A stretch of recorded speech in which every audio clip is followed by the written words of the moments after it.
প্রথমে কড়াইতে তেল দিতে হবে।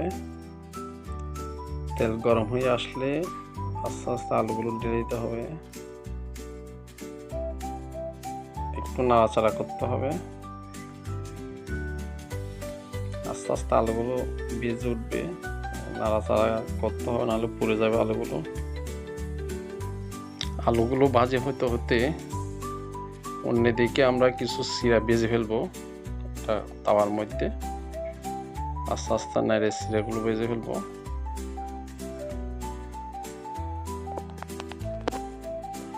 এখন আলুগুলো ঠিক মতো ভাজি হয়ে গেছে। এখন আস্তে আস্তে এগুলো তুলে ফেলবো। কড়াই থেকে নিয়ে নিচ্ছি সবগুলো।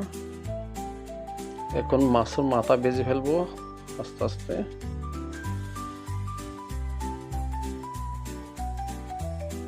মাছের মাথা লাল করে ভাজতে হবে যাতে মাছের কোনো গন্ধ না থাকে।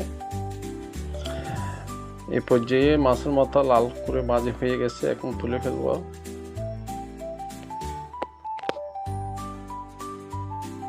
এখন একটা কড়াই দিলাম, তেল দিলাম, একটু পেঁয়াজ কুচি দিলাম।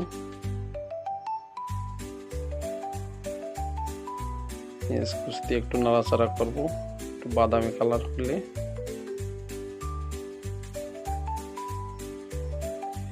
একটু মশলা দিব, বিভিন্ন মশলা, আদা, পেঁয়াজ, রসুন সবকিছু ব্লেন্ডার করা ছিল, ওখান থেকে দিলাম।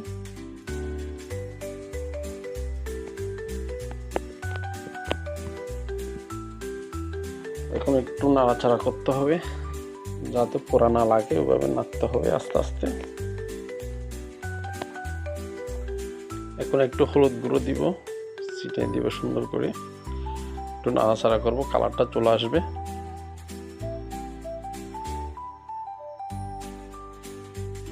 একটু মরিচের গুঁড়া দিব।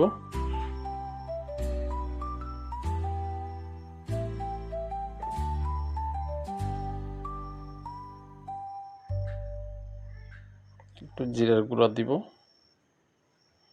এখন একটু ভালো করে নাড়তে হবে। এখন পরিমাণ মতো একটু জল ঢেলে দিব।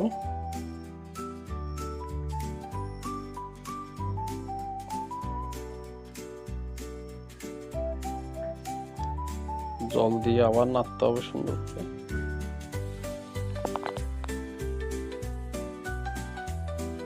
এখন পরিমাণ মতো লবণ আর একটু চিনি দিতে হবে।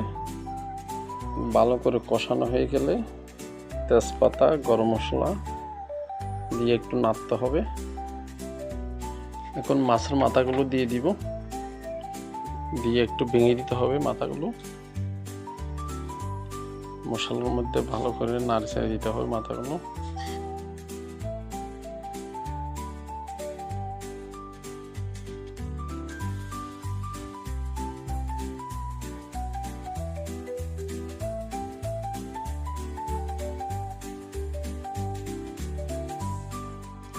এরপর যে ভেজে রাখা আলু, গাজর ঢেলে দিতে হবে। কিছু সেজনা দিলাম। ভালো করে এগুলো সব মিশিয়ে নিতে হবে। মিশানো হয়ে গেলে একটু জল দিতে হবে পরিমাণ মতো। এখন নেড়ে চেড়ে নিতে হবে। এখন ঢাকনি দিয়ে বন্ধ করে রাখতে হবে 5 মিনিট। ঢাকনি খুলে কেটে রাখা টমেটোগুলো দিয়ে দিব। আবার একটু ঢাকনি দিব।